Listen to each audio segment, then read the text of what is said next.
what it do and how you living. Back in the garage, big update. Put in a lot of work recently. Let's go over all of the stuff I did. So when you look in the bay, first thing you notice is the booster is in, which means the pedals are in, and the fuse box is in, which means our heavily modified stock harness is also in the car. Taking a look inside, you can see we got our harness ran all the way through the back. You can also see we got 3 pedals in there. The interior is going to start to come together. I can see it all now.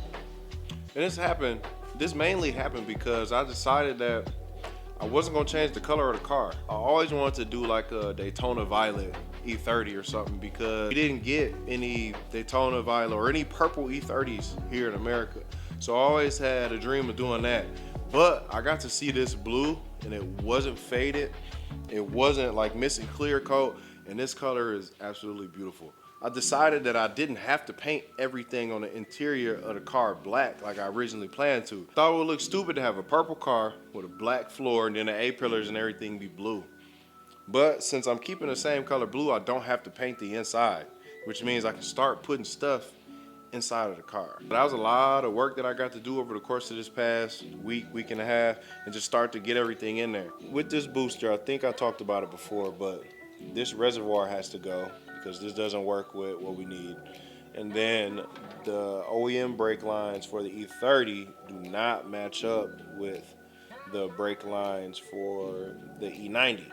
I have to make adapters that go from here, which is an M10, to here, which is an M12. Another thing I got around to doing was getting rid of the sunroof. So this is just the panel, but everything that makes the sunroof work is gone. Still got the reinforcement tray under here, but that's only held in by I think 10 spot welds and some glue. So I get that out next. That should help lower the overall center of gravity of the car because it was 35 or 40 pounds that was sitting at the highest point on the car. We got rid of that. I don't remember if I ever showed this before, but I cut out this arch and re-welded it and reshaped the metal. So then that way the wide body doesn't interfere with the arch, and also I'll be able to fit a wider tire and have more suspension travel than before. Before, this would come down here. So there's a good probably 4-5 inches that I done took off of this. And this is all cut, welded, and seam sealed, so this should be like water and like tire smoke tight, so that should be good. A while ago, this car was prepped for paint, so it was almost bare metal back here, and a couple spots of like light primer. But I was able to Scotch Brite, prime, and wet sand this whole rear quarter area to get this ready for the wrapper or paint or whatever we end up doing. I did the same thing on the other side, so that's why the quarters are black. Since this door is already primered and cut and everything and gutted, how that one is not, I got a nice door handle on. That's a nice touch because before I was just opening it by grabbing these 2 mounting things on the side. It was difficult, and you got to use 2 hands to do it or just reach through the door. But this is a nice door handle. It's a nice aluminum door handle. One of the last things I got in was I got mounts for our engine. I also got mounts for the trans. Trans is right there. I power washed this and got it to feel a whole lot better than it used to because it was just covered in grease and grime. That was disgusting. I hate working with super dirty stuff. Dirty is okay, but super dirty is nasty.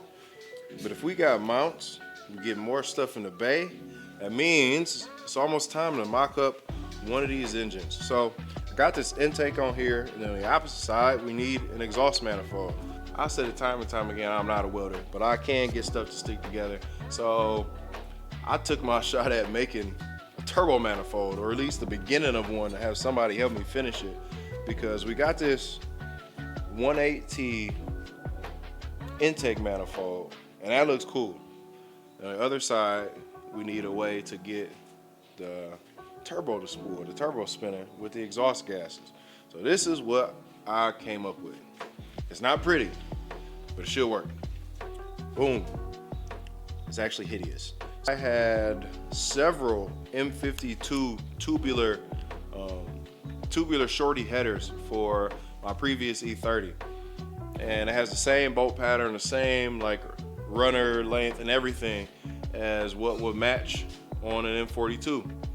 So I thought I could just use that to make a turbo manifold, because I know it'll stay tight, it'll be short, it won't be bulky. So I got all the stuff together and I just kind of made it happen. The 6-cylinder is split up into 2 sections of 3. The front 3 cylinders are on one header and the back 3 cylinders are on another one. And since this is a 4-cylinder, I took 3 of them and I cut off a 4th one and kind of merged them all together, and this is what it looked like. The best thing about this is the fitment. So look how tight it stays. It means we shouldn't have any interference with like the strut tower or anything, because in stock configuration, this all points down and goes away. We have to cut this short, turn, and then come up. But depending on what turbo we run, that is determine how we do that.